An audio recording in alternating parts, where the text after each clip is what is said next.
கவனமாய் இந்த வசனங்களை நாம் தியானிக்கலாம். ஏசாயா 60:7 வசனம்.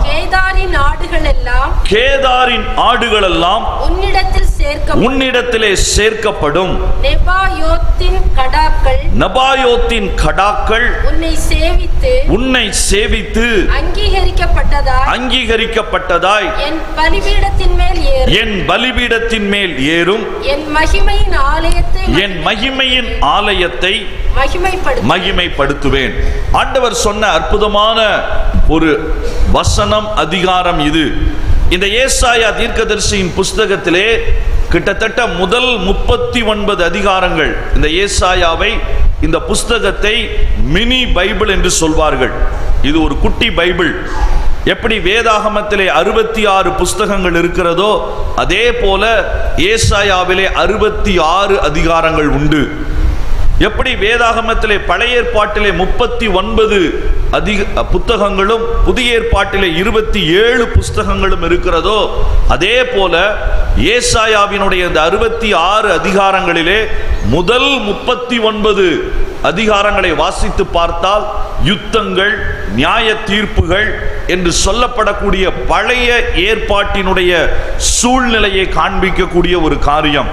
ஆனால் 40வது அதிகாரத்திலிருந்து 66வது அதிகாரம் வரைக்கும் கிருபையின் காலத்தையும் புதிய உடன்படிக்கையின் காலத்தையும், அதாவது இந்த நாளிலே சபை எப்படி இருக்கும், இந்த 2026 எப்படி தேவ ஜனங்கள் இருப்பார்கள் என்பதை நேரடியாக உருவகமாக பல விதங்களிலே ஆண்டவர் சொல்லிக் கொடுத்திருக்கிறார். அதனால்தான் இயேசுவினுடைய சிலுவை பாடுகளை குறித்து மிக தெளிவாய் எழுதின ஒரே புஸ்தகம் என்று சொன்னால் அது ஏசாயாவின் புஸ்தகம் தான். 53வது அதிகாரம் மிக தெளிவாய் சிலுவை பாடுகள் எப்படி இருக்கும், ஏன் இருக்கும் என்பதையெல்லாம் சொல்லி இந்த புதிய ஏற்பாட்டினுடைய சபை எப்படி இருக்க வேண்டும் என்கிற ஆண்டவருடைய அந்த நோக்கத்தை, கனவை இந்த அதிகாரம் நமக்கு சொல்லிக் கொடுக்கிறது. அதிலே வருகிற இந்த வார்த்தை தான், என் மகிமையின் ஆலயத்தை நான் இன்னமும் மகிமைப்படுத்துவேன். I will glorify my glorious church one more time. இது ஏற்கனவே ஒரு மகிமையின் ஆலயம். ஆண்டவருடைய ஆலயம் ஒரு மகிமையின் ஆலயம். இது கட்டடத்தை குறிப்பதல்ல, இது ஒரு மிகப்பெரிய எழுப்பப்பட்ட ஒரு கட்டடத்தையோ அல்லது குறிப்பான ஒரு ஸ்தாபனத்தையோ குறிப்பதல்ல.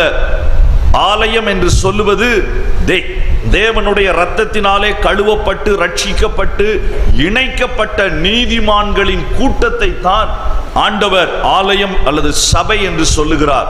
கட்டடம் அவசியம்தான், ஆனால் அதை காட்டிலும் முக்கியம் அதிலே உள்ளே இருக்கக்கூடிய ஜனங்கள், அதுதான் சபை என்று சொல்லப்படுகிறது. அது ஏற்கனவே மகிமையின் சபை என்பதை ஆண்டவர் பல இடங்களிலே அவர் சொல்லுகிறார். எபேசியர் 5, ஏசாயா 60, இன்னும் மற்ற அதிகாரங்களில் நாம் பார்க்க முடியும். ஆனால் ஆண்டவருடைய விருப்பம் அதிலே நின்று விடுவதல்ல, இது அடுத்த படிக்கு போக வேண்டும். 99 வருடங்களை முடித்த பிறகு நான் என்ன செய்ய வேண்டும்? திருப்தியாகி விடலாமா? அல்லது இதிலேயே நான் நிலைத்திருக்க மாத்திரம் முயற்சி செய்யலாமா? இல்லை, அடுத்த படிக்கு ஆண்டவர் நம்மை அழைக்கிறார். இந்த மகிமையின் ஆலயம் இன்னமும் மகிமைப்பட வேண்டும். அல்லேலூயா. The glorious church should move to the next degree of glory. Glory upon glory. மகிமையின் மேல் மகிமை. அதுதான் சபையை குறித்து ஆண்டவருக்கு இருக்கிற மிகப்பெரிய ஒரு வாஞ்சை. உங்களை குறித்து, என்னை குறித்து ஆண்டவர் விரும்புகிற காரியம் அதுதான். இன்றைக்கு நாம் ஆசீர்வாதமான ஒரு நிலைமைக்கு வந்திருக்கிறோம். நிச்சயமாய் கடந்த 2 நாட்களாக இந்த பகுதியிலே நான் இணைந்து நற்செய்தி கூட்டங்களிலே இணைந்து வருவதற்கு, பிரசங்கிப்பதற்கு ஆண்டவர் உதவி செய்தார். அருமையான தம்பி ஜெரின் என்னை ஒவ்வொரு முறையும் கொண்டு வரும் பொழுது இந்த பகுதியை குறித்து நான் கேட்டுக்கொண்டிருந்தேன். இந்த பகுதியில் உள்ளவர்கள் எப்படி இருக்கிறார்கள்? அவர் சொன்னார், மிக அதிகமாய் படித்தவர்கள், நல்ல வேலை வாய்ப்பில் இருக்கிறவர்கள், ஆண்டவர் எல்லாரையுமே ஆசீர்வதித்து வைத்திருக்கிறார். எனக்கு மிகுந்த சந்தோஷமான ஒரு காரியம். ஆண்டவராகிய இயேசு கிறிஸ்துவை ஏற்றுக்கொண்டதினாலே இன்றைக்கு மிகப்பெரிய ஒரு ஆசீர்வாதமான ஒரு நிலைமைக்கு நாம் வந்திருக்கிறோம். உங்களுக்கு தெரியுமா, இந்தியாவினுடைய மொத்த ஏழை ஏழை ஜனங்களினுடைய எண்ணிக்கை நித்தி ஆயோக் என்று அழைக்கப்படுகிற மத்திய அரசாங்கத்தினுடைய கணக்கெடுப்பின்படி 2021 வருஷத்தினுடைய கணக்கெடுப்பின்படி 27.1% இந்தியாவிலே ஏழைகள் உண்டு. ஏழைகள் என்று சொன்னால் ஒரு வேளை சாப்பாடு உறுதி, மற்ற 2 வேளை சாப்பாடு கேள்விக்குறி. இதுதான் ஏழை என்பதற்கு WHO உலக சுகாதார நிறுவனம் சொல்லுகிற ஒரு டெஃபினேஷன். ஆனால் பீகாரிலே, நாங்கள் ஊழியம் செய்கிற பீகாரிலே அதே 2021 நித்தி ஆயோக்கினுடைய எண்ணிக்கையின்படி அங்கு 51.5%, மற்ற இடங்களிலே இருக்கிற 27% கிட்டத்தட்ட 2 மடங்கு அதிகமான உள்ள இடம். ஏழ்மையை அதிகமாய் நாங்கள் அங்கு பார்க்கக்கூடிய சூழ்நிலையை நாங்கள் கண்டிருக்கிறோம். ஆனால் அதனுடைய மத்தியிலே ஆண்டவர் நம்மை ஆசீர்வதித்து வைத்திருக்கிறார். பிள்ளைகளை மகிமையான இடங்களிலே உயர்த்தி வைத்திருக்கிறார். ஆண்டவருக்கு ஸ்தோத்திரம். ஆனால் இந்த சபை நாளிலே தேவன் நம்மோடு கூட பேச விரும்புகிற காரியம், இந்த மகிமையை ஏன் தந்தார், இந்த மகிமையை இன்னமும் நான் எப்படி மகிமைக்குள் கொண்டு செல்வது, அதை குறித்து தான் நான் உங்களோடு கூட நான் பேச போகிறேன். வேகமாய் 3 அல்லது 4 காரியங்களை உங்கள் மத்தியிலே நான் வைக்க விரும்புகிறேன். ஆண்டவர் எதை விரும்புகிறார், அதற்கு உதாரணமாக புதிய ஏற்பாட்டிலே மகிமையாய் செயல்பட்ட ஒரு சபையை உங்களுக்கு காண்பிக்க விரும்புகிறேன். பெரிய வேத அறிவை புகட்டுகிறது என்பதை காட்டிலும் பிராக்டிக்கலாக நடைமுறையிலே நம் திருச்சபை, எபனேசர் லூத்ரன் திருச்சபை இந்த வருடத்திலிருந்து என்ன செய்ய வேண்டும், அடுத்து என்ன, வாட் இஸ் நெக்ஸ்ட், எப்பொழுதுமே கேட்க வேண்டிய கேள்வி இதுதான். Who is next and what is next? இந்த கேள்வியை கேட்க மறந்த குடும்பமானாலும் சரி, இந்த கேள்வியை கேட்க மறந்த ஊழியமானாலும் சரி, சபையானாலும் சரி வளர முடியாது.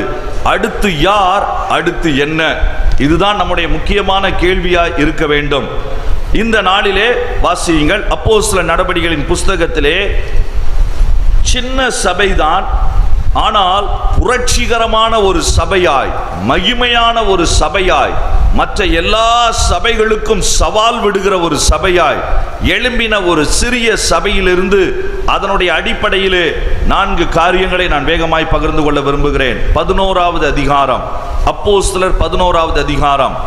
வேதாகமத்திலே புதிய ஏற்பாட்டிலே கிட்டத்தட்ட 30க்கும் அதிகமான சபைகளை குறித்து எழுதி இருக்கிறது. எருசலேமின் சபை, சமாரியாவின் சபை, அங்கு கொரிந்து பட்டணத்திலே இருந்த சபை, இவைகளெல்லாம் நாம் பார்க்க முடியும். ஆனால் இவைகளின் நடுவிலே என்னுடைய கண்ணோட்டத்தின்படி ஒரு புரட்சிகரமான, ஒரு சீர்திருத்தமான, தேவன் எதிர்பார்த்த ஒரு சபையா எழும்பினது இந்த சின்ன சபை. It was one among the tallest in the New Testament church history. இது சாதித்த விதம், இதில் இருந்த விசுவாசிகளினுடைய நிலைமை மிகுந்த ஆச்சரியமானது. வாசிக்கலாம் 11வது அதிகாரம், அதனுடைய முதல் குணம். இந்த சபை 26வது வசனத்தை வாசிக்கலாம். அவர்கள் ஒரு வருஷ காலமாய் சபையோட கூடியிருந்து அநேக ஜனங்களுக்கு உபதேசம் பண்ணினார்கள். முதல் அந்தியோக்கியாவிலே சீஷர்களுக்கு கிறிஸ்தவர்கள் என்கிற பெயர் வழங்கப்பட்டது. இந்த சபை ஆரம்பித்து 1 வருடம்தான், 90 வருடங்களும் அல்ல, 50 வருடங்களும் அல்ல. இது ஜூப்ளியை கண்ட சபையும் அல்ல. ஒரே ஒரு, இந்த சபையினுடைய பெயர் அந்தியோக்கியா சபை, the church at Antioch, the Antioch church. அது ஒரு ரெவல்யூஷனரி சர்ச். ஏன் அதை ஒரு மாறுபட்ட சபை என்று நான் சொல்லுகிறேன்? இந்த சபையினுடைய முதல் காரியமே எவ்வளவு அழகாய் அதில் சொல்லப்பட்டிருக்குன்னு பாருங்க. இந்த சபை அங்கு முதலாய் கிறிஸ்தவர்கள் என்கிற பெயரை பெற்ற சபை. அப்ப அதுக்கு முன்னாடி என்ன பேர் வச்சிருந்தாங்க அவங்களுக்கு? அதுக்கு முன்னாடி விசுவாசிகள் சொல்லி அவங்கள பைபிள் அழைக்கிறது. அதற்கப்புறம் கொஞ்சம் ஆண்டவரை அதிகமாய் நேசித்து பின்பற்றினவர்களை பார்த்து சீஷர்கள் என்று அழைக்கிறது. தீவிரமாய் ஊழியம் செய்தவர்களை பார்த்து அப்போஸ்தலர் என்று அழைத்தது. ஆனால் கிறிஸ்தவன், the Christian, the one who belongs to God. Christian என்றால் ஒரு மதத்தை சார்ந்தவன் அல்ல. கிறிஸ்டியன் என்கிற அந்த ஆங்கில வார்த்தையினுடைய தமிழாக்கம் தான் கிறிஸ்தவன். இதனுடைய அர்த்தம் என்ன? கிறிஸ்துவை சேர்ந்தவன். He belongs to God. இவன் உலகத்தை சேராதவன், இவன் பாவத்தை சேராதவன், இவன் பிசாசை சேராதவன், இவன் கிறிஸ்து என்கிற அந்த ஆண்டவரை சேர்ந்தவன் என்று சொல்லுகிற அந்த வார்த்தை தான் கிறிஸ்டியன். இது முதல்ல பைபிள்ல வந்தது இயேசுவின் நாட்களில் அல்ல, அல்லது பெந்தேகோஸ்தே நாட்களில் அல்ல, அல்லது முழு பெரிய ஒரு மாற்றத்தை கொண்டு வந்த எருசலேம் சபையிலும் அல்ல. ஆனால் அந்தியோக்கியா என்கிற இடம், இப்பதான் உங்களுக்கு தெரியணும் இந்த அந்தியோக்கியா எங்க இருந்துச்சு. இது அந்தியோக்கியா எருசலேமில் இருந்து கிட்டத்தட்ட 450 கிலோமீட்டர் தூரம். ஒருவேளை சென்னையிலிருந்து ஒரு திருநெல்வேலி அல்லது மதுரையை தாண்டி வரக்கூடிய ஒரு தூரம். சென்னையை எருசலேம் என்று எடுத்துக்கொண்டால் மதுரை அல்லது திருநெல்வேலி பகுதி வரைக்கும் உள்ள இடம் அது அந்தியோக்கியா என்று சொல்லலாம். அவ்வளவு தூரத்திலே இருந்தவர்கள். இந்த அந்தியோக்கியா பட்டணம் அந்த நாட்களிலே இருந்த ரோம சாம்ராஜ்யத்திலே 3வது மிகப்பெரிய பட்டணம். ரோம், அதற்கப்புறம் அலெக்சாண்டரியா, அதற்கப்புறம் அந்தியோக்கியா.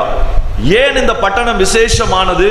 இந்த பட்டணம் ஒரு மிலிட்டரி பேஸ் உள்ள பட்டணம், ஒரு இராணுவ தளங்கள் வைக்கப்பட்டிருந்த ஒரு கண்டோன்மெண்ட் ஏரியா. கண்டோன்மெண்ட் ஏரியாவை நீங்க பார்க்கணும்னா தமிழ்நாட்டில் திருச்சிக்கு போகலாம், அல்லது சென்னையில் கிண்டி ஏரியா, தாம்பரத்துக்கு பக்கத்தில் உள்ள ஏரியாவுக்கு போகலாம், பூனே, இதெல்லாம் கண்டோன்மெண்ட் ஏரியா. அந்த ஏரியா ரொம்ப ஸ்ட்ரிக்டா இருக்கும், ரோடெல்லாம் ரொம்ப அழகா வச்சிருப்பாங்க. நீங்க 30 கிலோமீட்டர் ஸ்பீட்ல தான் போக முடியும். கன்னியாகுமரி மாதிரி நம்ம ஹெல்மெட் இல்லாம பைக்ல ரேஸ் எல்லாம் பண்ண முடியாது. அங்கு எல்லா லாஸும் ரொம்ப ஸ்ட்ரிக்டா வச்சிருப்பாங்க, உங்களை போலீஸ் கண்காணிப்பாங்க. அப்படிப்பட்ட ஒரு இடம் இந்த அந்தியோக்கியா இடம். ஒரு மிலிட்டரி பேஸ் உள்ள இடத்துல, இயேசுவை அறியாத கிரேக்கர்கள் அதிகம் இருந்த இடத்துல, எருசலேமை விட 450 கிலோமீட்டர் தூரம். அதனால எருசலேமினுடைய அலைகள் இங்கு வருவதற்கு வாய்ப்பில்லை. அன்னைக்கு சோசியல் மீடியா கிடையாது, ஃபேஸ்புக் கிடையாது, ட்விட்டரும் கிடையாது, அங்க என்ன நடக்கிறது என்பதை அறிவதற்கு. அப்படிப்பட்ட ஒரு ஏரியா. அந்த ஏரியாவில் உருவாக்கப்பட்ட சபை ஒரே வருஷத்துல சபையை சேர்ந்தவர்கள் சொல்லல நாங்க கிறிஸ்தவர்கள்னு, சபையை சுற்றி இருந்தவங்க சொன்னாங்க இவங்க கிறிஸ்தவர்கள். ஏன் சொன்னாங்க? இவங்க கிறிஸ்து என்கிற ஒருவரை பின்பற்றுகிறார்கள், இவங்க கொஞ்சம் வித்தியாசமானவர்களாய் இருக்கிறார்கள். இந்த சபை, இதனுடைய முதல் குணமே என்ன தெரியுமா? இந்த சபை காண்பித்த மாற்றம். எவ்வளவு ஆச்சரியம் பாருங்க. இன்றைக்கு இந்த திருச்சபையின் மூலமாக கன்னியாகுமரி மாவட்டமாக இருக்கட்டும், அல்லது நீங்கள் கர்த்தர் உங்களை கொண்டு சென்றிருக்கிற வேறு மாவட்டங்கள், மாநிலங்கள், தேசங்களாய் இருக்கட்டும், ஆண்டவர் என்ன சொல்ல விரும்புகிறார்? அருமையான நம்முடைய வழுதம் பள்ளம் சபையை சேர்ந்தவர்கள் நீங்கள் இங்கே உருவாகி வேறு இடங்களுக்கு போகும் பொழுது, நீங்க அங்க ஒரு வருடத்திற்குள் ஒரு தேவனுடைய மகத்தான சாட்சியை நீங்கள் வெளிப்படுத்துகிற ஒரு சபை மக்களாய் வாழ வேண்டும். அல்லேலூயா. தமிழ்நாட்டில் பொதுவாக நம்ம சொல்லுவோம், நீங்க எல்லாம் ஒரு மாதிரியா இருக்க வேண்டும். ஆனா சில பேர் ஒரு மாதிரியா இருக்கிறாங்க. இப்போ இருக்கிற சூழ்நிலையில மாதிரியா இருக்க வேண்டிய திருச்சபை, மாதிரியா இருக்க வேண்டிய கிறிஸ்தவங்கள் சில நேரங்களில் ஒரு மாதிரியாய் மாறுவதனால்தான் தேசம் இன்னமும் இயேசுவை உறுதியாய் பிடிக்க அது தவறுகிறது. நேற்று முன்தினம் ரவீந்திரநாத் தாகூரினுடைய மிகப்பெரிய பண்டிகையை கொண்டாடி கொண்டிருந்தார்கள். இந்தியாவினுடைய ஜனகன மனகதி என்ற பாடலை எழுதினவர் அவர். ஒரு இடத்துல ஒரு நாள் அவரை பார்த்து கேட்டார்கள், நீங்கள் கிறிஸ்துவை ஏற்றுக்கொள்ள விரும்புகிறீர்களா? ரவீந்திரநாத் தாகூர் அவர் சொன்ன வார்த்தை என்ன தெரியுமா? இயேசுவை எனக்கு பிடிக்கும், கிறிஸ்தவர்களையும் எனக்கு பிடிக்கும், ஆனால் நான் கிறிஸ்துவை ஏற்றுக்கொள்ள ஆயத்தமா இல்லை. ஏன்?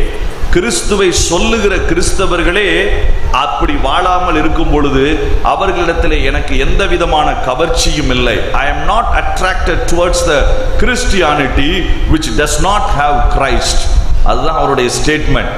நம்முடைய தேச தலைவர்களாக இருக்கட்டும், யாராக இருக்கட்டும், நீங்கள் இருக்கிற இடத்திலே நம்ம நிறைய காரணங்களை சொல்ல நம்ம பழகி இருப்போம். இவர்கள் சரியில்லை, சமுதாயம் சரியில்லை, மற்ற காரியங்கள் சரியில்லை, அதனால தான் நான் எழுத முடியவில்லை. பழைய காலத்தில் சொல்லுவாங்க, என்னோட கூட படித்த ஒரு பையன், அவன் எப்போதுமே பரீட்சையில் ஃபெயில் ஆவான். அவன் வீட்டுக்கு எப்படி தெரியுமா லெட்டர் எழுதுவான்? ஏன்னா நாங்கள் ஹாஸ்டலில் இருந்தோம், ஒருத்தர் லெட்டரை படிக்கக்கூடிய பழக்கம் இருந்துச்சு.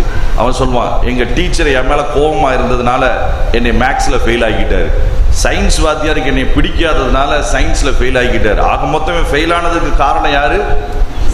டீச்சர் தான் காரணம். இன்னும் சில கிறிஸ்தவர்கள் சொல்லுவாங்க, ஃபெயில் ஆகிட்டோம், சத்ரு என்னுடைய வாழ்க்கையில விளையாண்டுட்டான், பிசாசு தான் எனக்கு காரணம். பிசாசே யோசிப்பான், நான் வரவே இல்லையே, நான் ஒண்ணுமே செய்யலையே, என் மேல ஏன் நீ பலி போடுகிற? நாம் மற்றவர்களை சொல்லுகிறோம், இதனால் தான் நான் வாழ முடியவில்லை, இது இருப்பதினால் தான் வாழ முடியவில்லை. நான் வாசித்த 60வது அதிகாரம் ஏசாயாவை பாருங்க. ஆண்டவர் என்ன சொல்றார் அங்க? எப்படிப்பட்ட சூழ்நிலை இருக்கும், அதிலே சபை எப்படி மகிமையா இருக்கும். 1-2 வசனங்கள் வேகமா வாசிக்கலாம். நீ எழும்பி பிரகாசியுங்கள், ஒளி வந்தது. நல்லா கவனிங்க, வெளிச்சம் வந்ததுன்னு சொல்லிட்டு அடுத்த வசனம் என்ன சொல்லுது பாருங்க. இதோ இருள் பூமியையும் காரிருள் ஜனங்களையும் மூடும், ஆனாலும் போதும். சுத்தி இருள் இருக்கும், ஆனா இருள் இருக்கிறது என்று சொல்லி வெளிச்சம் தன்னை அணைத்துக் கொள்ளாது. இருள் இருக்கிறது என்று சொல்லி வெளிச்சம் தன்னைத்தானே ஒடுக்கிக் கொள்ளாது. இருள் இருக்கிற இடத்தில் தான் வெளிச்சம் அவசியம். இருள் இருக்கிற இடத்தில் தான் வெளிச்சம் அதிகமான பிரகாசமாக தெரியும். ஆகவே இந்த திருச்சபையினுடைய ஜனங்களை பாருங்க, மிலிட்டரி பேஸ் இருக்கிறது, அதிகபட்சமா எதுவும் செய்ய முடியாது. இயேசுவை அறியாத கிரேக்கர்கள் அதிகமாக இருக்கிறார்கள், ஒன்றும் செய்ய முடியாது.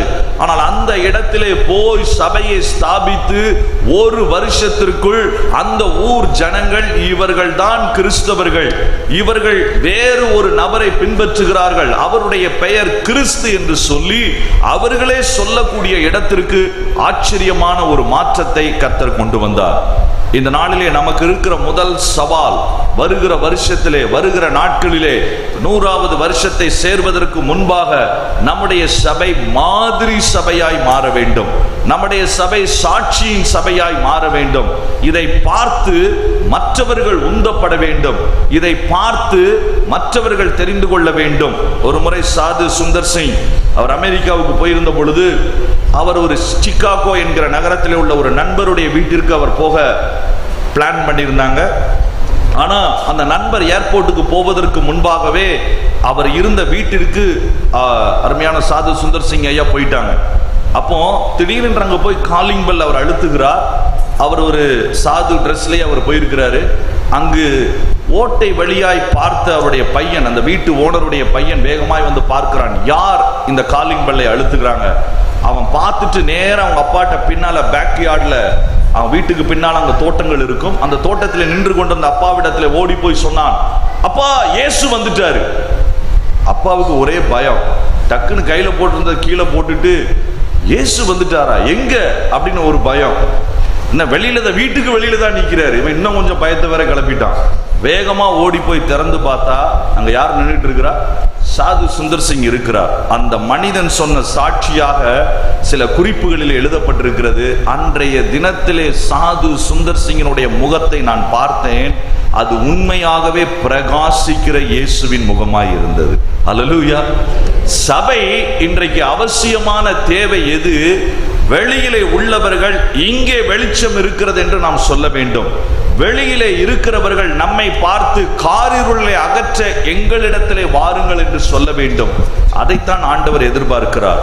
வெளிச்சமாய் நாம் இந்த உலகத்திலே சுற்றி திரிய வேண்டிய அவசியம் உண்டு. இயேசு எனக்குள் இருந்தால் அந்த வெளிச்சம் நிச்சயமாய் வெளிப்பட வேண்டும். சாட்சியின் ஜீவியத்தை நாம் இந்த நாட்களிலே, மாதிரியின் ஜீவியத்தை நாம் அதிகமாய் எடுத்து செல்வதற்கு அழைக்கப்பட்டிருக்கிறோம். அன்புக்கு மாதிரியாக, தாழ்மைக்கு மாதிரியாக, ஒருவரை ஒருவர் மன்னிப்பதற்கு மாதிரியாக, ஒருவரை ஒருவர் ஏற்றுக்கொள்வதற்கு மாதிரியாக, இணைந்து செயல்படுவதற்கு மாதிரியாக, இந்த ஒன்றாய் இணைந்து செயல்படுவதற்கு மாதிரியாய் வாழ்வதற்கு நீங்கள் யோவான் 17வது அதிகாரத்தை முழுவதும் படிச்சு பாருங்க. இயேசு அதற்காகத்தான் ஜெபித்தார். ஆகவே அந்த அனுபவத்தை தேவன் நமக்கு தருவாராக. இரண்டாவது, இது ஒரு மாதிரி சபை, இது ஒரு சாட்சியின் சபை. அதுதான் அதனுடைய முதல் காரியம். இரண்டாவது, அந்த சபையினுடைய அற்புதமான கரம் 21வது வசனத்தை வாசிக்கலாம். கர்த்தருடைய கரம் அவர்களோடே இருந்தது. அநேக ஜனங்கள் விசுவாசிகளாகி கர்த்தரிடத்தில் திரும்பினார்கள். இதுதாங்க சபையினுடைய ஆணிவேர் ரகசியம். இந்த சபை மாதிரியாய் வெளியே தெரிஞ்சது உண்மைதான். ஆனா ஆணிவேர் ரகசியம் என்ன தெரியுமா? தேவ கரம் அந்த சபையிலே இருந்தது. ஒரு அல்லேலூயா சொல்லுவோமா? அல்லேலூயா. இது ஒரு முக்கியமான காரியம். சபையிலே அநேக காரியங்கள் இருக்கலாம். We may have a lot of things inside the church, but what is the key secret? எது முக்கியமான ரகசியம்? தேவ கரம், தேவ பிரசன்னம் எந்த சபையிலே அசைவாடுகிறதோ அந்த சபை ஒரு வருடம் போதும் அது எழுந்து பிரகாசித்து மகிமையை வெளிப்படுத்தும். இந்த தேவ பிரசன்னமும் தேவ கரமும் இன்றைக்கு சபையிலே செயல்படுவது மிக மிக அவசியம். ஆண்டவருடைய பிரசன்னம் நம்ம மத்தியிலே செயல்படும் என்றால் நம்முடைய வாழ்க்கையினுடைய குறைகள் அங்கு சரி செய்யப்படும். தேவன் இன்றைக்கு தண்டிக்கிற நியாயாதிபதி அல்ல, நம்மை சரி செய்கிற ரட்சகர். தேவன் இன்றைக்கு நம்மை அழித்து போடுகிற ஒரு பயங்கரமான தெய்வத்தை போல காண்பிக்கப்படுகிறாரே அதுவல்ல. இன்றைக்கு நம்மை அழகாய் மணவாட்டியாய் உருவாக்குகிற ஒரு ஆண்டவர். God is at the work of preparing the church as a bride. எனக்கு ரொம்ப அருமையா பிடிச்சிருந்தது. ஆண்டவருக்கு எப்படி தெரியும் தெரியல, நம்ம ஊர்ல கல்யாண பெண்ணை இவ்வளவு அழகா அலங்கரிப்பாங்க. அதனாலதான் அதே ஓமையை ஆண்டவர் எடுத்து சொல்றாரு. ஒரு சாதாரணமா ஒரு பெண்ணை ஒரு ட்ரெஸ் பண்ணி அழகா வர்றதுக்கும் கல்யாணத்தன்னைக்கு அவங்கள பார்க்கறதுக்கும் ரொம்ப வித்தியாசமான காரியம். சமீபத்தில் நேபாளில் தமிழ்நாட்டை சேர்ந்த ஒரு மிஷினரி தம்பி அங்கே இருக்கக்கூடிய இன்னொரு நேபாள் மிஷினரியுடைய மகளை கல்யாணம் முடிப்பதற்காக அவர்கள் ஜெபித்து முடிவு செய்திருந்தாங்க. அதனால 2 மொழியிலையும் கல்யாணத்தை நடத்தணும். அதற்காக என்னை கூப்பிட்டுருந்தாங்க. நான் போயிருந்தேன். போகும்பொழுது மாப்பிள்ளை அழைப்பு வந்து மாப்பிள்ளை வந்தாச்சு. பொண்ணு பக்கத்தில் வரும்பொழுது மாப்பிள்ளை கொஞ்சம் இப்படி திரும்பி பார்த்தான். நான் கல்யாணம் முடிஞ்ச உடனே கேட்டேன், நீ ஏற்கனவே அந்த பொண்ணை பார்த்துருக்குற, பேசி இருக்கிற, பழகி இருக்கிற, திடீர்னு ஏன் அப்படி பார்த்த? இல்லைண்ணே, நான் பார்த்த பொண்ணு தானா இதுன்னு எனக்கு தெரியல. அந்த மேக்கப் போட்டதுனால அவள் தான் இவளா என்று சொல்லக்கூடிய சந்தேகமே எனக்கு இருந்தது. அதனால நான் அப்படி ஒரு சர்ப்ரைஸா பார்த்தேன். இன்றைக்கு அதிகமான அலங்கரிப்பு எந்த நேரத்தில் இருக்கும்? மணவாட்டியா. சபையை கர்த்தர் எப்படி அலங்கரிக்க விரும்புகிறார் தெரியுமா? இந்த நாட்களில் ஒரு மணவாட்டியை போல உருவாக்க விரும்புகிறார். மணவாட்டியா உருவாக்கணும்னா இதுல கரைகள் இருக்கக்கூடாது, திரைகள் இருக்கக்கூடாது, இதுல தேவையற்ற காரியங்கள் இருக்கக்கூடாது. இது பியூட்டி பார்லர்ல பண்ணக்கூடிய ப்ளீச்சிங் பண்ணிட்டு அவன் சொல்லுவான், சார் ப்ளீச்சிங் பண்ணியாச்சு, ரொம்ப அழகா இருக்குதுன்னு. வீட்டுக்கு வந்து பார்த்தா தான் தெரியும் அந்த கரை அப்படியே தான் இருக்கும். அப்போதானே நீங்க அடுத்த முறை ப்ளீச்சிங் போவீங்க. ஒரே நாளில் ப்ளீச்சிங் பண்ணி சரியாயிட்டு அவங்களுக்கு எப்படி பிஸ்னஸ் நடக்கும்? ஸோ அது போல நடக்கக்கூடிய காரியம் அல்ல இது. ஏதோ நாம் ஒரு நாள் நம்முடைய முகத்தை அழகாய் காண்பிப்பதற்கு செய்வதை போல அல்ல. ஒவ்வொரு கரையை, ஒவ்வொரு திரையை, உள்ளுக்குள்ளும் உள்ளும் புறம்பும் அழகாய் நம்மை சுத்திகரித்து, இவள் என் ரூபவதி, இவளிலே பழுது ஒன்றும் இல்லை என்கிற காரியத்தை செய்வதற்கு தான் நம் மத்தியிலே ஆண்டவர் அசைவாடி கொண்டிருக்கிறார். அப்போ தேவ பிரசன்னம் சபைக்குள்ள இருந்தாதான் எனக்குள் ஒரு பூரண அழகு உண்டாகும், எனக்குள் ஒரு பூரண கிருபைகள் பெருகும், எனக்குள் என்னுடைய எல்லா காயங்களும் சரி செய்யப்படும், எனக்குள் தேவைகள் சந்திக்கப்படும். எல்லாவற்றையும், விண்ணுக்கும் மண்ணுக்கும் உரிய எல்லாவற்றையும் செய்வதற்கு நமக்கு சபைக்குள் தேவை, ஒரே தேவை, அது தேவ பிரசன்னம். இந்த பிரசன்னம் உள்ளே நிரம்பி இருந்தால் போதும். உள்ளே வரும்பொழுதே அது தொடும், உள்ளே வரும்போதே அது ஆறுதல் படுத்தும், உள்ளே வரும்போதே அது சொல்லி காண்பிக்கும், உள்ளே வரும்போதே அது குணமாக்கும், உள்ளே வரும்பொழுதே அது காரியங்களை செய்து நிறைவேற்றும். அதைத்தான் ஆண்டவர் எதிர்பார்க்கிறார். The church where God can dwell. இன்றைக்கு நிறைய இடங்களிலே தேவனை நாம் வெளியே வைத்துவிட்டு அவரிடத்திலே ஒரு நம்முடைய தேவைகளுக்கெல்லாம் பெட்டிஷன் கொடுக்கிற மாவட்ட கலெக்டரை போல அவரை மாற்றிவிட்டோம். இல்லை, அவர் ஏதோ மக்கள் குறை தீர்க்கும் நாளிலே வருகிற மாவட்ட கலெக்டர் அல்ல, நம்மோடு கூட உறவாட விரும்புகிற ஆண்டவர். வாசியுங்கள், வெளிப்படுத்தின விசேஷம் 21வது அதிகாரம் 3வது 2வது 3வது வசனம். ஆண்டவருடைய வாஞ்சையை பாருங்க. யோவானாகிய நான் புதிய எருசலேம்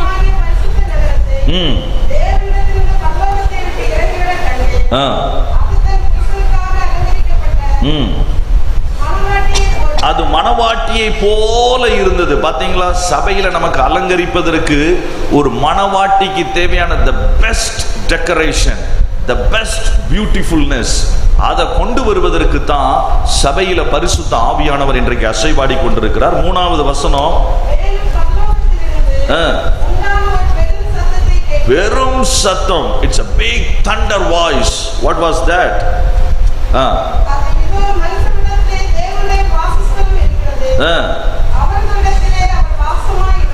அவர்களிடத்திலே அவர் வாசமாய் இருப்பார்.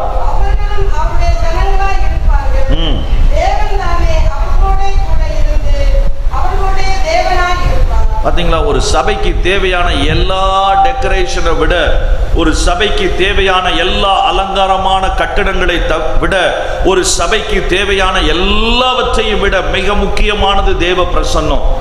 அந்த தேவ பிரசன்னம் இருந்தா என்ன நடக்குமா? அடுத்த வசனத்தை நீங்க வீட்டுல போய் வாசித்துக்கோங்க. அங்க கண்ணீரே இல்லைன்றாரு, அங்க மரணமே இல்லைன்றாரு, துக்கமே இல்லைன்றாரு. அப்ப நம்ம மற்ற எல்லாவற்றையும் குறித்து பேச வேண்டிய அவசியம் கூட இல்லை. தேவன் நம்முடைய தேவனாய், நம் மத்தியிலே உலாவுகிறவராய், நம்மோடு கூட இருக்கிறவராய், ஒவ்வொரு நாளும் நாம் அவரை அனுபவிப்போம் என்றால், சபை கூடி வருதலிலே அனுபவிப்போம் என்றால், தேவ கரம் காரியங்களை செய்யும். நம்மை பெரிய அவருடைய மகிமை உள்ள திட்டத்தை நிறைவேற்றுகிற ஜனங்களாய் அது நம்மை மாற்றும். முதல் காரியம், மாதிரி சபையாய் அது இருந்தது. இரண்டாவது, மகிமையினால் நிறைந்த சபையாய் இருந்தது. ஏனென்றால் மகிமையின் பிரசன்னத்திற்கு அடையாளமாய் தேவனுடைய கரம் அங்கே இருந்தது. நாங்கள் ஊழியம் செய்கிற இடங்களில் கிட்டத்தட்ட 107 இடங்களில வீட்டு சபைகளையும் 54 இடங்களிலே வாடகை கட்டிடங்களிலும் ஊழியங்களை நடத்துகிறோம். அந்த இடங்களிலே நெருக்கங்கள் உண்டு. சில இடங்களில் குடோன்ல நடத்துறோம். பீகார் யூபி பார்டர்ல பக்சர் என்கிற இடம் இருக்கிறது. அதனுடைய கங்கை நதி கரையில நியாஜிப்பூர் கடந்த 1 மாசத்திற்கு முன்பா, ஏன்னா ஒரு 2-3 மாசம் ஆலயம் நடத்துவோம், அதற்குள்ள காலி பண்ண சொல்லுவாங்க. அடுத்த இடத்துக்கு போகணும். அப்ப அங்க இருந்த தம்பி சொன்னா, அண்ணன் புது இடத்துக்கு போயிருக்கிறோம், நீங்க கண்டிப்பா வரணும். புது இடம் போனா அது ஃபுல்லா ஒரு குடோன், 4 குட்டி ஜன்னல் மட்டும்தான் வென்டிலேஷன் வச்சிருக்கிறாங்க. ஃபுல் இருட்டு, ஒரே ஒரு பல்பு, ஃபேன், சுவிட்ச் எதுவுமே கிடையாது, மைக் ஸ்பீக்கர் எதுவுமே கிடையாது. கால் வரைக்கும் ஜனங்கள் உட்கார்ந்து இருக்கிறாங்க. கிட்டத்தட்ட 150 பேர் அந்த சின்ன குட்டி குடோன்ல. அதுக்குள்ள வச்சுதான் 3 மணி நேரம் ஆராதனை. ஆனா ஒண்ணுமே தெரியல. அங்க உட்கார்வதற்கு சேர்கள் கிடையாது, காரியங்கள் கிடையாது. நான் ஏன் இதை சொல்றேன்? இதெல்லாம் இருப்பது தவறல்ல. ஆனால் முக்கியமான தேவை, தேவ பிரசன்னம் இருந்தால் சிங்க கெபியும் என்னுடைய ஆலயத்தை போல இருக்கும். அங்க தானியேல் அழகா உட்கார்ந்து ஆராதிச்சுட்டு இருந்தான். சிங்க கபியில மியூசிக் போடுறதுக்கு ஆள் இருந்தாங்களா? சிங்க கபிக்கு உள்ள போனா எப்படி இருக்கும்? the fear, ஒரு பக்கம் பயம், ஒரு பக்கம் காரியம். ஆனா அவன் அழகா உள்ள இருந்து சத்தம் போட்டு சொல்றான், நான் ஆராதிக்கிற தேவன் என்னை தப்புவிக்க வல்லவராய் இருந்தார். he could able to worship even at the den of lions. எப்படி வர்ஷிப் பண்ண முடியுது? தேவ பிரசன்னம் இருக்கிற இடம்தான் அது உண்மையான சபை. நீங்க உள்ள இணைந்து வரும் பொழுது அந்த பிரசன்னத்தை கர்த்தர் கொடுக்கிறார். தேவ பிரசன்னம் வரணும்னா வேற ஒரு கண்டிஷனும் கிடையாது. ரொம்ப எளிதான ஒரு கண்டிஷன் ஆண்டவர் சொன்னார், 2 பேர் 3 பேர் என் நாமத்தினாலே எங்கே வருகிறீர்களோ, நீங்க வர்றதுக்கு முன்னாடி யார் வந்துடுறா? நான் அவர்கள் நடுவிலே இருப்பேன். என் நாமத்தை பிரஸ்தாபப்படுத்தும் எந்த சன்னிதானத்திலும் நான் வந்து உன்னை ஆசீர்வதிப்பேன். என்ன செய்யணும்?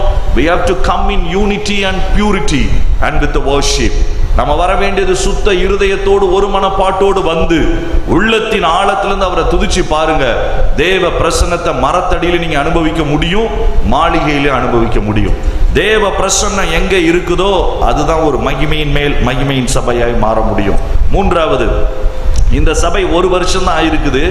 ஆனா அந்த சபையில திடீரென்று ஒரு பெரிய அலை அடிக்கிறது. என்ன அடிக்கிறது? 27, 28 வாசிங்க வேகமாய்.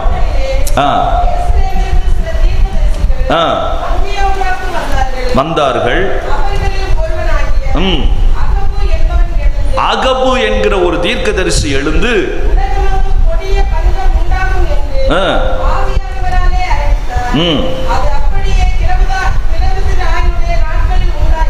இப்பதான் சபை 1 வருஷம் ஆயிருக்குது. திடீர்னு ஒரு தீர்க்கதரிசி வர்றாரு. அவர் தேவன் சொன்ன வார்த்தையை சொல்றாரு, உலகம் எங்கும் பஞ்சம் வரப்போகிறது. எவ்வளவு ஷாக்கிங்கான ஒரு காரியம். அந்த நாட்கள்ல தீர்க்கதரிசிகள் தேவ சத்தத்தை சொன்னாங்க. இந்த நாட்கள்ல தீர்க்கதரிசிகள் தேவ ஜனங்கள் விரும்புவதை சொல்லுகிறார்கள். இல்ல, அது எல்லாம் தீர்க்க தரிசனம். அவன் தெளிவா வந்து சொன்னான், பஞ்சம் வரப்போகிறது, ஆயத்தமாகுங்க. தீர்க்கதரிசி என்றாலே தேவ சத்தத்தை சொல்லி நம்மை ஆயத்தப்படுத்துறவங்க. இந்த சத்தத்தை கேட்ட உடனே இந்த ஒரு வருஷம் ஆன இந்த சின்ன குழந்தையான சபை தன்னை ஆயத்தப்படுத்தினது. பெரிய பஞ்சம் ஒரு 5 வருஷத்திற்கு முன்னால நம்ம பார்த்தோம். பெரிய கொள்ளை நோய், பேண்டமிக், 120 வருஷங்கள் கழித்து இந்த உலகத்துக்கு வந்தது. கொரோனா என்கிற அந்த வியாதியின் மூலமாய் வந்தது. ஆனா இந்த சபை என்ன செஞ்சாங்கன்னு பாருங்க. அந்த பேண்டமிக் டைம்ல 29வது வசனம், அற்புதமான வசனம். இந்த சபையினுடைய பலத்தை காண்பிக்கிற ஒரு அற்புதமான வசனம். அப்பொழுது சீஷரில் அவரவர் தங்கள் திராணிக்கு தக்கதாக யூதேயாவில் குடியிருக்கிற சகோதரருக்கு உதவியாக பணம் சேகரித்து அனுப்ப வேண்டும் என்று தீர்மானம் பண்ணினார்கள். என்னங்க தலைகீழா நடக்குது. பெரிய பஞ்சம், உலகம் முழுவதும் பஞ்சம். ஒரு இடத்துல மட்டும் பஞ்சம் கிடையாது. இங்க பஞ்சம், வெளிநாட்டுல பஞ்சம் இல்ல, அங்கிருந்து எங்களுக்கு உதவி செய்வாங்க, அப்படி கிடையாது. உலகம் முழுவதும் பஞ்சம். ஆனா இந்த ஜனங்கள் பஞ்சத்தின் நடுவில் இவர்களை காட்டிலும் பல வருடங்களுக்கு முன்பு ஆரம்பிக்கப்பட்ட யூதேயாவினுடைய திருச்சபைகளுக்கு, எருசலேமினுடைய திருச்சபைகளுக்கு, இவர்களை விட மூத்த பரிசுத்தவான்களுக்கு சின்ன சபையில இருந்து உதவி தொகையை சேர்த்து அங்க அனுப்புறாங்க. ஒரிஜினலா பார்த்தா அவங்க தான் இவங்களுக்கு அனுப்பி இருக்கணும். இது சின்ன சபைங்க, கிளை சபைங்க, ஒரு வருஷம் தான் ஆயிருக்குது, இவர்களுக்கு உதவி செய்வோம் என்று அனுப்பி இருக்கணும். ஆனா இவர்கள் ஆயத்தமாகி தீர்க்க தரிசன சத்தத்தை கேட்டு தன்னை ஆயத்தம் பண்ணி அங்கு தேவையிலே இருந்த ஜனத்திற்கு உதவியாய் மாறினார்கள். நாம இப்ப பார்த்த அந்த கோவிட், இத போல இதுக்கு முன்னாடி கடைசியா வந்த ஒரு மிகப்பெரிய பேண்டமிக் எதுனா புபுனோசிஸ் பேண்டமிக்னு. புபுனோசிஸ் என்பது ஒரு பாக்டீரியாவினால் வரக்கூடிய ஒரு வியாதி. கொரோனால எப்படி இருமுனாலே ஜனங்கள் எல்லாம் பயந்தாங்க. அந்த நேரத்தில் ட்ரெயின்ல எங்களுக்கு டிராவல் பண்றது ரொம்ப ஈஸியா இருந்தது. எங்க மிஷினரி ஒருத்தர் சொன்னார், அண்ணே ட்ரெயின்ல டிக்கெட்டே கிடைக்கல, எனக்கு தெரியாம போனோன்னு ஒரு இருமல் வந்துச்சு, கேபினே காலி ஆயிடுச்சு, நான் படுத்து தூங்கிட்டு போயிட்டேன். அதனால அடுத்த முறை டிக்கெட் கிடைக்கலன்னு உள்ள போய் ஒரு இருமுனா போதும், நமக்கு எல்லா பெர்த்தும் நமக்கு தான். அந்த மாதிரி தான் அங்க இருந்தது. எல்லாரும் பயந்து கொண்டிருந்த நேரம். ஆனா புபுனோசிஸ் இது அப்படி அல்ல. ஏன்னா எதனால இரும்புறாங்கன்னு நமக்கு தெரியாது, வேறு கிருமிகளினால கூட இருக்கலாம். ஆனால் புபுனோசிஸ் என்கிற அந்த கொள்ளை நோய் உலகத்தை தாக்கின பொழுது அது கொப்பளங்களாக வரும். அது கொப்பளத்தை பார்த்த உடனே கண்டுபிடித்து விடலாம், இரும வேண்டிய அவசியம் இல்லை. இவனுக்கு புபுனோசிஸ் வந்திருக்கிறது, இந்த பாக்டீரியல் இன்ஃபெக்ஷன் வந்திருக்கிறது. 60 லட்சத்திற்கும் அதிகமான ஜனங்கள் செத்து போயிருந்த நேரம். இதை ஏங்க இன்னைக்கு காலையில சபை நாள்ல சொல்றீங்க? முக்கியமான காரணம் அதுதான். அதுவும் லூத்தரன் சபை அறிய வேண்டிய சத்தியம் இது. அது நடந்த நேரம் 1520. எல்லா யூரோப்பிய தேசங்களும் அலறி அடித்து ஓடிக்கொண்டிருந்த நேரம். மருத்துவமனைகள் மூடப்பட்டது, மருத்துவர்கள் ஓடிவிட்டார்கள். ஆனால் ஒரு போதகர் தன்னுடைய நண்பர், வேதாகம கல்லூரியில் இருந்த நண்பருக்கு ஒரு லெட்டர் எழுதினார். அன்பு நண்பரே, நீங்கள் இருக்கக்கூடிய இந்த விட்டன்பர்க் என்கிற நகரமும் இதே புபுனோசிஸ்னால் பாதிக்கப்பட்டதாய் நான் உணர்கிறேன். மனைவியும் பிள்ளையும் கூட்டிக் கொண்டு சீக்கிரமாய் வந்து விடுங்கள். என்னுடைய வீட்டிலே ஒரு அறையை நான் ஆயத்தம் செய்திருக்கிறேன். அந்த செமினரியில இருந்தவர்கள், அதற்குள் அந்த விட்டன்பர்க் நகரம் முழுவதும் புபுனோசிஸ் வந்துவிட்டது. அங்க இருக்கிற மேயருக்கு வந்துவிட்டது, மேயருடைய மனைவிக்கு வந்துவிட்டது. டாக்டர்ஸ் கிளினிக் எல்லாம் க்ளோஸ் பண்ணிட்டு போயிட்டாங்க, செமினரியை மூடிட்டாங்க, செமினரியுடைய ஸ்டூடெண்ட்ஸ் எல்லாம் ஓடிட்டாங்க. இது ஒரு பேராசிரியர் மட்டும் அமர்ந்திருந்தார் அந்த ஊரிலே. அந்த லெட்டர் கிடைத்த பொழுது அவர் சொன்னார், நான் ஜெபித்து விட்டு எழுதுகிறேன் என்று. அடுத்த நாள் அவர் தன்னுடைய நண்பருக்கு ஒரு கடிதம் எழுதினார். அன்பு நண்பரே, என்னோடு கூட இறைப்பணியிலே இருக்கிற என் உடன் ஊழியரே, நீங்கள் சொன்ன என் மீது காண்பித்த அன்பிற்காய் நன்றி. ஆனால் என்னை சுற்றிலும் ஜனங்கள் தேவையிலே நின்று கொண்டிருக்கிறார்கள், என்னை சுற்றிலும் ஜனங்கள் செத்து விழுந்து கொண்டிருக்கிறார்கள். என்றைக்கு என்னுடைய தேவை, என்னுடைய அருகாமையிலே இருக்கிற என்னுடைய ஜனத்திற்கு தேவை இல்லை என்று நான் உணர்கிறேனோ அன்றைக்குத்தான் நான் வருவேன். அது வரைக்கும் இந்த நகரத்தை காலி செய்யும் எண்ணம் எனக்கு இல்லை, ஜெபித்துக் கொள்ளுங்கள் என்று சொல்லி அனுப்பிவிட்டார். யார் அந்த மனிதர்? லூத்தரன் சபையினுடைய பவுண்டரா எழுப்பின மார்ட்டின் லூத்தர். திருமணமாகி அப்பொழுது அவருக்கு ஒரு 3 வயதிலே ஒரு குழந்தை. அவருடைய மனைவி கேத்ரின் 6 மாத கர்ப்பமாய் இருக்கிறார்கள். இந்த 2 பேரும் முடிவு செய்தார்கள், இப்படிப்பட்ட கொள்ளை நோய் வந்திருக்கிறது, என்ன செய்வது? டாக்டரே இல்லை. அவர் வேதாகமத்தை திருப்பி படித்து பார்த்தார். வேதம் நிச்சயம் ஒரு சொல்யூஷனை சொல்லும் என்று சொல்லி அதுல எழுதப்பட்டிருந்தது, லேவியர் ஆகமத்திலே சொல்லப்பட்டிருந்த அந்த 3 காரியங்களை அவர் எடுத்தார். ஒரு தொற்று நோய் வந்தால் என்ன செய்ய வேண்டும்? கைகளை கழுவ வேண்டும், விலக்கி வைக்க வேண்டும், நல்ல ஆகாரத்தை கொடுக்க வேண்டும். அவர் டாக்டர் கிடையாது, தியாலஜியன். அவர் ஒரு பாஸ்டர், அவர் ஒரு பைபிளை சொல்லி கொடுக்கிறவர். எனக்கு ஆச்சரியமாய் அவருடைய புஸ்தகத்தை என்னுடைய நண்பன் அந்த கோவிட் நாட்களில் அவன் அனுப்பி இருந்தான். ஒரு நாள் இரவிலே நான் அதை படித்தேன். 1 முறை, 2 முறை, 3 முறை. அதுதான் என்னை கோவிட் சமயத்திலே அங்கே பீகாரில் இருந்த 52,000 நோயாளிகளுக்கு உதவி செய்ய என்னை தூண்டினது. என் கூட இருந்த டாக்டர்கள் ஓடினார்கள்.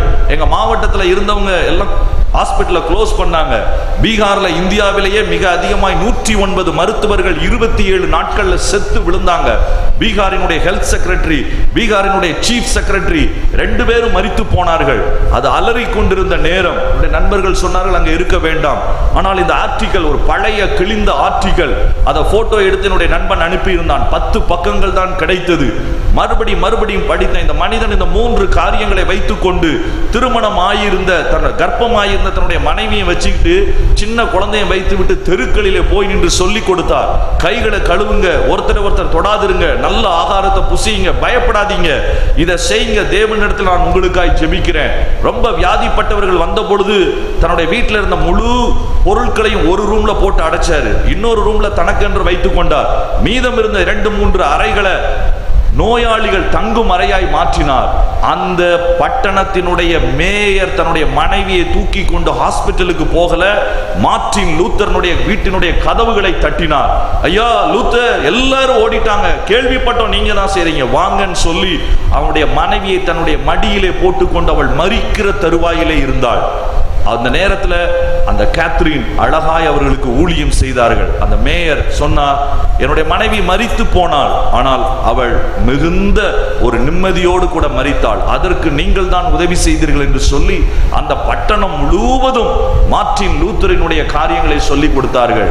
மார்ட்டின் லூத்தரனுடைய 95 பக்க இறையியல் சித்தாந்தம் ஏற்படுத்தின மாற்றத்தை காட்டிலும் தன்னுடைய சொந்த கைகளினால் இந்த வியாதியை தொட்டால் செத்து போய்விடுவோம் என்கிற சூழ்நிலையிலும் அவனுக்கு உதவத்தானே, அந்த அன்பை காண்பிக்கத்தானே தேவன் என்னை வைத்திருக்கிறார் என்று சொல்லி அந்த நேரத்தில் ரிஸ்க் எடுத்து அழகாய் செய்தார்கள்.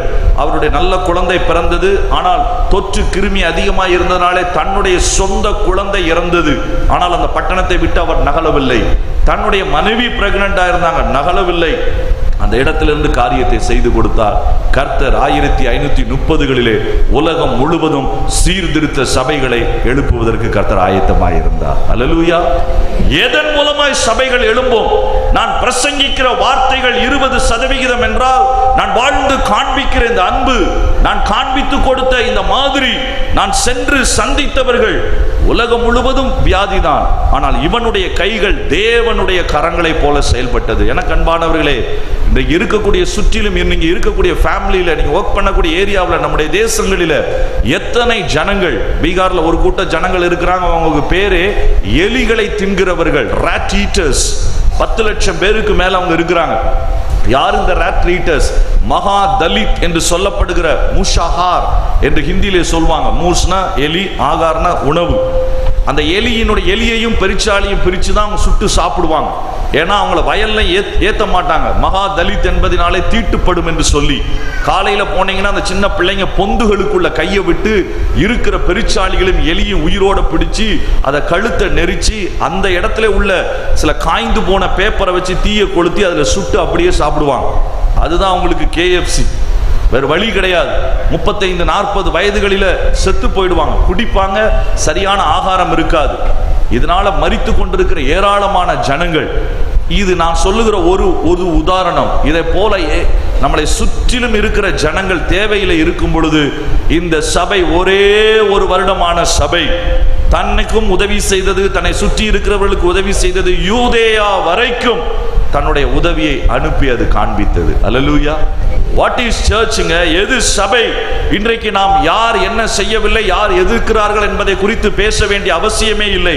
நீங்கள் இந்த காரியத்தை செய்து பாருங்கள், மறுரூபம் நிச்சயமாய் நடக்கும். 4வது கடைசியாய், இந்த சபை மாதிரி சபையாய் இருந்தது. இந்த சபை மகிமை உள்ள தேவ பிரசன்னம் நிறைந்த சபையாய் இருந்தது. இந்த சபை மகத்துவமான அன்பை காண்பிக்கிற சபையா இருந்தது. கடைசியா இதோடு கூட இது நின்று விடவில்லை. 13வது அதிகாரம், இந்த சபையிலே 1, 2, 3 வசனங்கள் இருக்கிறது. எல்லாவற்றையும் வாசிக்க வேண்டாம். 2வது வசனத்தை வாசியுங்கள்.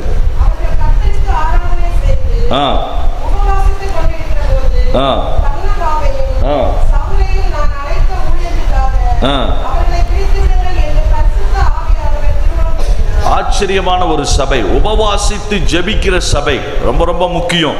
நேற்றைய தினத்தில் உபவாச ஜெபத்தில் நிறைய பெண்கள் வந்திருந்தீங்க, அக்காமார்கள் வந்திருந்தீங்க, ரொம்ப சந்தோஷம் எனக்கு. ஆனால் அண்ணன்மார்களை பார்க்கவே முடியவில்லை. உபவாச ஜெபம் என்பது அக்காமார்களுக்கு மட்டுமல்ல. அடுத்த முறை நீங்க முயற்சி செய்யுங்க. உங்களுடைய வேலைகளில் ஒருவேளை மாற்றங்களை செய்து காலை நேரத்தில் வந்து அமர முடியும். ஏன்னா இந்த சபை எப்படிப்பட்ட சபை தெரியுமா? உபவாசித்து ஜெபிக்கிற சபை.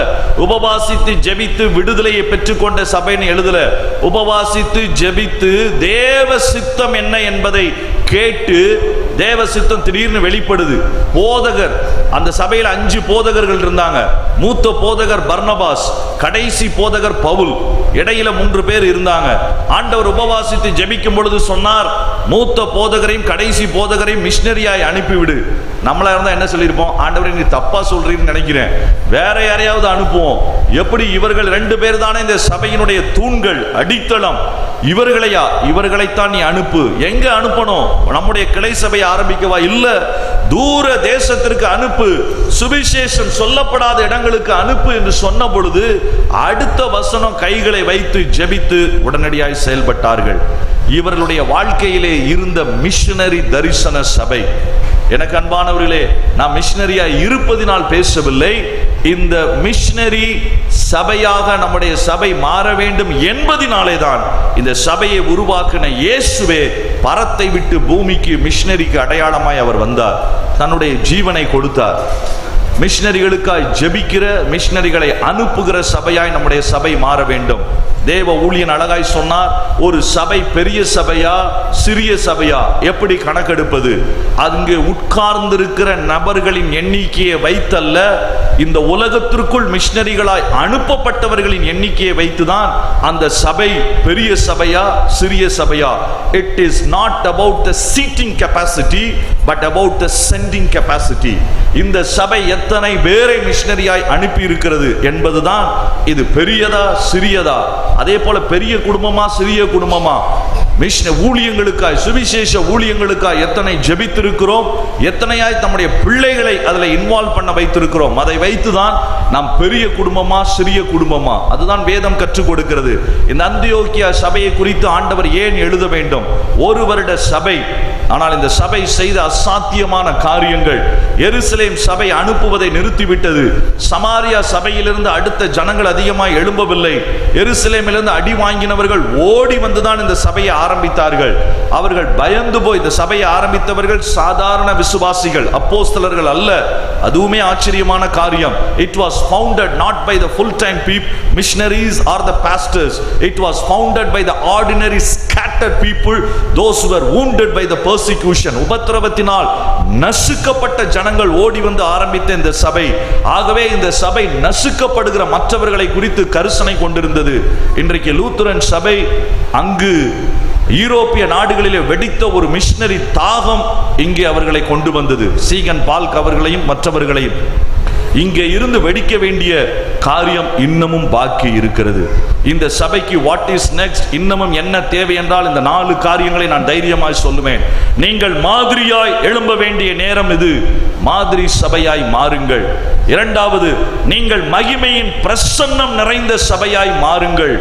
3வது, நீங்கள் மகத்துவமான அன்பை காண்பித்து கொடுக்கிறவர்களாய் மாறுங்கள். கடைசியாய் மிஷனரி தரிசனம் பெற்றவர்களாய் வாழுங்கள். நம் கண்களை மூடி நம்ம ஜெபிக்க போகிறோம். சின்ன சபையாய் இருந்தாலும் தெளிவான சபையாய், தீர்க்கமான சபையாய், மற்றவர்களுக்கு சவால் விடுகிற ஒரு சீர்திருத்த புரட்சிகரமான சபையாய் எபினேசர் லூத்தரன் திருச்சபையை தேவன் மாற்றும்படியாகத்தான் நாம் அவருடைய சமூகத்தில் வந்திருக்கிறோம். அவருடைய சிலுவை பாடுகள், சிலுவை ரத்தம் அதை கட்டாயம் செய்து முடிக்கும். நல்ல ஆண்டவரே, இந்த அருமையான காலை வேளைக்காய் நாங்கள் நன்றி செலுத்துகிறோம். இந்த 99வது சபை நாளிலே சபையினுடைய ஸ்தாபகராய் இருக்கிற எங்கள் அருள்நாதர் இயேசுவை நாங்கள் ஆராதித்து துதிக்கிறோம். இதற்கு காரண கர்த்தாவாய் இருந்து செயல்படுத்துகிற எங்களுடைய பிதாவாகிய தேவனுக்கும் சுவிசேஷகத்தை உலகமெங்கும் கொண்டு செல்வதற்கு எங்களுக்குள் ஒரு பெரிய கேட்டலிஸ்டாக, வினை ஊக்கியாக இருந்து செயல்படும் பரிசுத்த ஆவியானவருக்கும் நாங்கள் நன்றி செலுத்துகிறோம். தர்மியான திருச்சபையினுடைய மூத்த போதகர்கள், முன்னாள் போதகர்கள், முன்னாள் கமிட்டியினுடைய பீப்புள், தலைவர்கள், விசுவாசிகள் ஒவ்வொருவருக்கும் நான் நன்றி செலுத்துகிறேன். ஆண்டவரே, இந்த நாளிலே நின்று நாங்கள் நன்றி செலுத்துவதோடு நாங்கள் விட்டு விடாமல் நாங்கள் ஜெபிக்கிறோம். இது ஒரு மாதிரி சபையாய் மாறுவதற்கு இங்கே இருக்கிற குடும்பங்களும் விசுவாசிகளும் வாலிப பிள்ளைகளும் மாதிரிகளாய் எழும்பட்டும். மற்ற அலங்காரங்களை காட்டிலும் மகத்துவமான தேவ பிரசன்னம் நிறைந்திருப்பதற்கு இவர்கள் எப்போதும் காத்திருக்கட்டும், வாஞ்சிக்கட்டும். இவர்கள் மகிமை உள்ள அந்த அன்பை, மகத்துவமான அன்பை சுற்றிலும் உள்ள ஜனங்களுக்கு, தேவையில் உள்ள ஜனங்களுக்கு, தூரத்தில் உள்ள ஜனங்களுக்கு இவர்களுடைய கரங்கள் பெரிதாகட்டும், நீளட்டும் என்று நாங்கள் ஜெபிக்கிறோம். கடைசியாய் இந்த சபை மிஷனரிகளுக்காய் ஜெபிக்கிற சபையாய், அனுப்புகிற சபையாய் இது எழும்பட்டும். ஆண்டவர் எப்படி சபையினுடைய சரித்திரத்திலே நீர் அதை பயன்படுத்தினீரோ, இந்த நாளின் சரித்திரத்திலும் உடைய பிள்ளைகளை நீர் எழுதுவீராக, எடுத்து பயன்படுத்துவீராக. இயேசுவின் நாமத்தில் கேட்கிறோம் நல்ல பிதாவே, ஆமென்.